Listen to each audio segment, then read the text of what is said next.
আজকে ফুটবল খেলতে গিয়ে আমাদের টিমের প্লেয়ার গুলো তেল লাগায় এত রোদে মাঠে ফুটবল খেলতে লাগা দিব বলে আর লাস্টে 4-5টা গোল খায় আমাদের টিমটা হারে যাবে বলে ভাবতেই পারি না। চলো তাহলে ব্যাপারটা তোমাদেরকে শুরু থেকে বলি। তো আমরা এত ঠান্ডায় কুয়াশার মধ্যে যাচ্ছি টুর্নামেন্ট খেলতে এত ঠান্ডার মধ্যে, তারপর আমরা চলে আসি সেই লোকেশনটা এখানে কিনা আমরা এখন খেলার জন্য ড্রেস ফ্রেশ করবো, কিন্তু এদেরকে দেখি না এরা গাছের ধারে আছে কি যে একটা করছে। তারপরে ভালো করে দেখতে এরা সস্তার তেল নিয়ে এর গায়েটায় উদমা তেল মাখাচ্ছে। তারপরে এইসব এদের কীর্তিকলাপ দেখে সবাই মিলে ফুট টুট করতে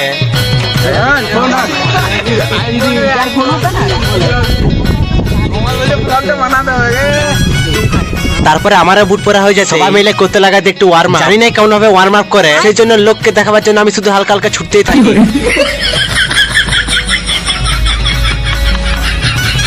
তারপরে আমরা সবাই জার্সি পরে এক কাছে জড়ো হয়ে ছানায় কেমন করে পটাতে হয় সেটার প্ল্যান বানাতে, মানে কেমন ভাবে অ্যাটাক করলে গোল হবে সেটারই গল্প হচ্ছিল। তারপরে সবাই বলটার উপর হাত দেওয়ার জন্য মন্ত্র পড়ে মাঠে নামে পড়ি। তাহলে এখন খেলার এনজয় করতে থাকো।